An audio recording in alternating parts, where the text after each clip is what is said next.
sebelum lanjut kita ngopi dulu, Bray. Biar nggak oleng.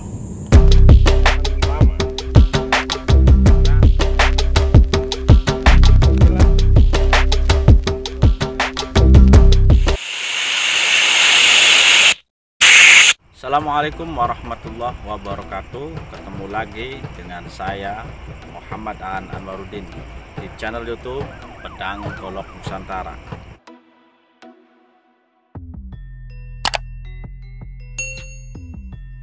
Sahabat-sahabat, kali ini saya akan bercerita tentang Surosoan. Nah, kali ini saya kembali akan dibantu oleh guru besar seni golok Indonesia, yaitu Ki Kumbang. Jadi Surosoan ini adalah keraton yang ada di Banten, yang dimana Sultan pertama itu adalah Maulana Hasanuddin. Jadi Sultan Maulana Hasanuddin ini adalah anak dari Syekh Syarif Hidayatullah atau Sunan Gunung Jati, yang kemudian menikah dengan Nyimas Kaung Nganten. Jadi sahabat-sahabat, Surosoan ini adalah keraton yang dihancurkan oleh tentara atau oleh pasukan penjajah, yaitu Belanda. Karena pada saat itu Kesultanan Banten tidak mau tunduk, tidak menerima, tidak mau damai dengan Banten, maka Kesultanan Surosoan ini atau Kesultanan Banten ini dihancurkan karena tidak mau tunduk dengan Belanda. Makanya dihancurkan oleh Belanda. Dan nanti Ki Kumbang akan membantu Pedang Golok Nusantara seperti apa suasana Surosoan per sekarang. Oke sahabat-sahabat, sebelum kita mendengarkan cerita Kumbang, berikut nanti perjalanan dari golok candung yang berasal dari Banten seperti apa. Nanti kita sama-sama melihat dan dengarkan.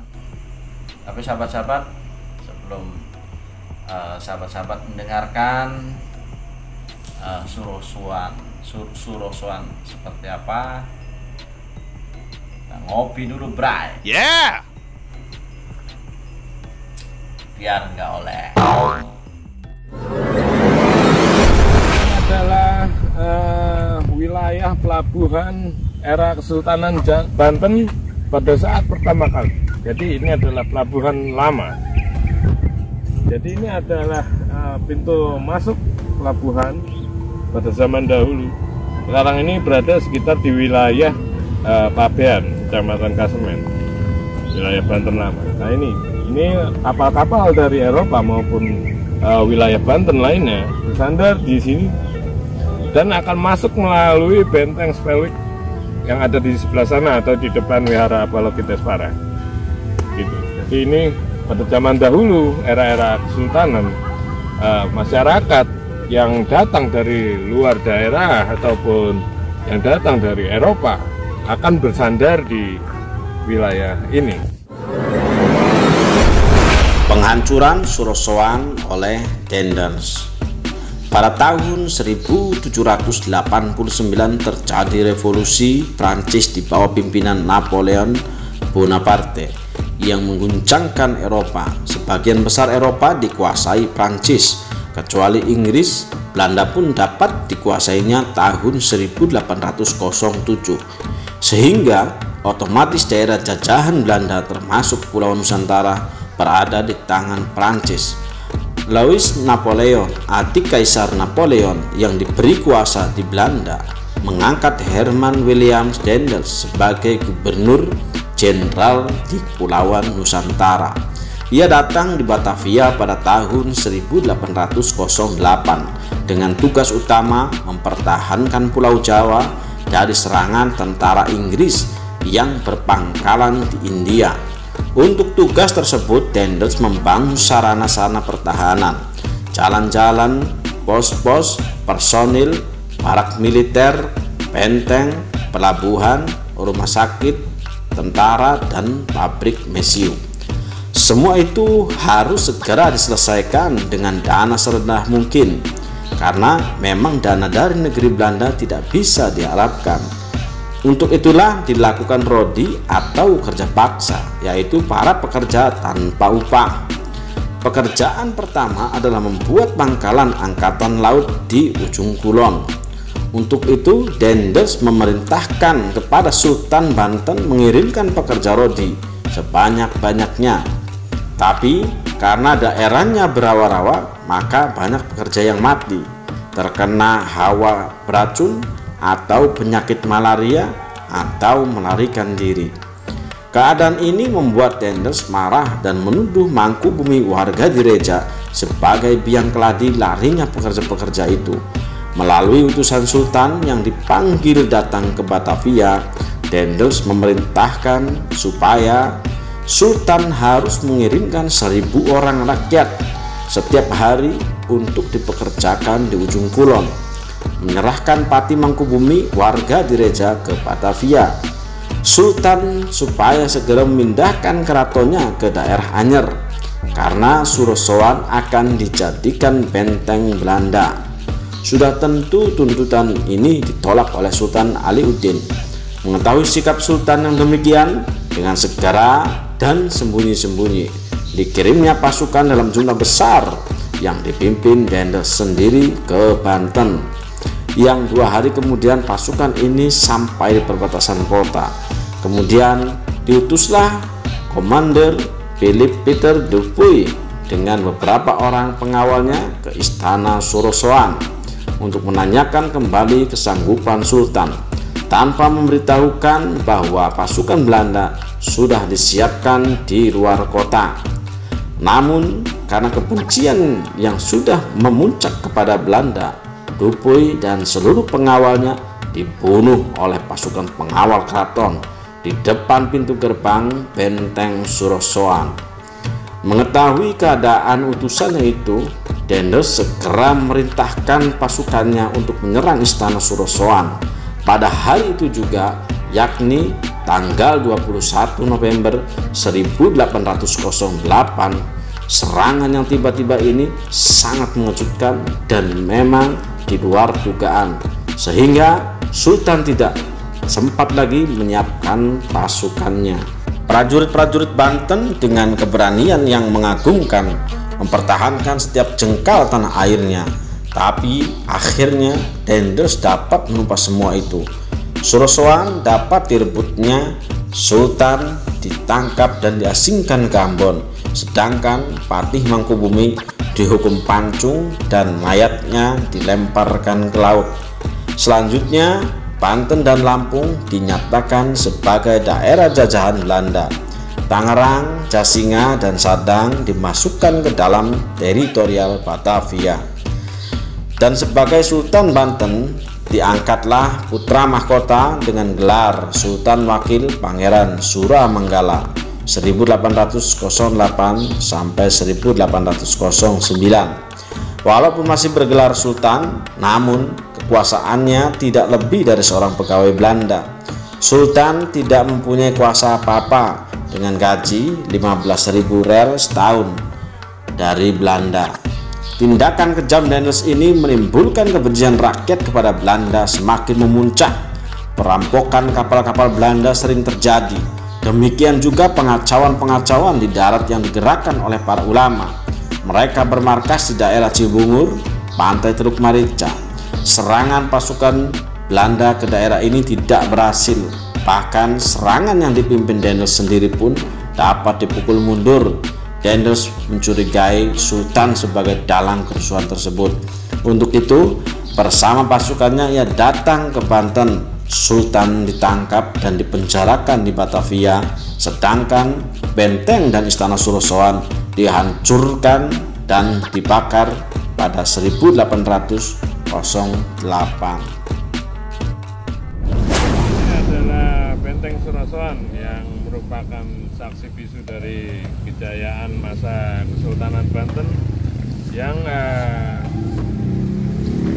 dihancurkan oleh Belanda pada tahun 1808, di mana penghancuran ini atas perintah dari Dendels atau Gubernur Hindia Belanda yang pada saat itu, pada tahun 1808, menginginkan 10.000 rakyat Banten untuk melakukan kerja paksa di wilayah Ujung. Namun pada saat itu Raja Banten yang bernama Sultan Aliuddin II menolak dengan tegas tindakan dan kemauan Belanda, lalu memerintahkan Mangkubumi Ngartadireja untuk memenggal kepala dari utusan Belanda yang bernama Dukuy. Setelah terjadinya pemenggalan kepala utusan Belanda itu,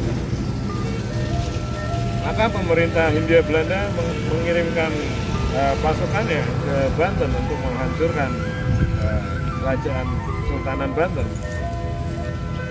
Jadi setelah terjadinya peristiwa pemenggalan kepala utusan Belanda yang bernama Dukuy, pemerintah Hindia Belanda di bawah pimpinan Dendels mengirimkan ratusan ribu pasukan untuk menghancurkan wilayah Banten, dan ini adalah salah satu sisa dari peristiwa 1808, di mana bisa kita lihat di sini sisa-sisa puing bekas-bekas Benteng Surasoan ini masih berdiri tegak, namun di dalamnya sudah banyak yang hancur. Yang kita lihat, dan ini adalah salah satu sisa dari kejayaan Kesultanan Banten pada masa ini. Demikian kiranya keterangan dari saya Ki Kumbang tentang sejarah dari peristiwa Surasoan 1808 dan salah satu jenis dari senjata era-era kerajaan Banten Girang maupun era Kesultanan Banten, yaitu salah satunya adalah hulu cakar kidang ini.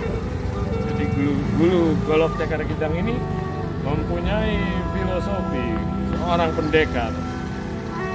pendekar yang lincah, yang gesit, yang pandai bermain silat, dan mempunyai jiwa pengembara atau pengelan, sehingga golok Banten dengan jenis cakar kidang ini banyak kita jumpai di daerah-daerah luar Banten seperti di daerah Jawa atau wilayah Jawa Barat lain. Terima kasih. Assalamualaikum warahmatullahi wabarakatuh.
Sahabat-sahabat, itulah penjelasan dari Ki Kumbang, guru besar seni golok Indonesia yang begitu luar biasa. Jadi selain lincah dalam memainkan golok, juga beliau belajar tentang sejarah, dan menurut beliau salah satu pusaka yang berasal dari Banten itu adalah golok cangkung. Ciri-cirinya adalah handle-nya dari bentuknya kaki kijang atau cakar kidang, kemudian bilahnya ujung turun.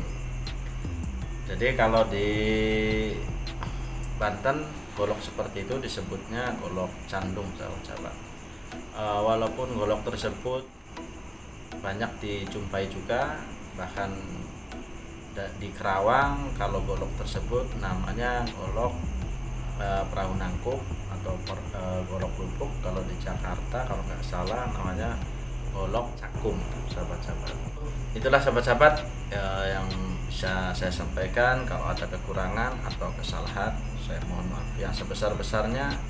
Salam hormat buat masyarakat Banten, dan jangan lupa like, subscribe, dan share Pedang Golok Nusantara, karena kita akan mengenalkan pusaka-pusaka yang berasal dari Nusantara, dan keterkaitan dengan sejarahnya seperti apa juga nanti kita akan sampaikan, sahabat-sahabat.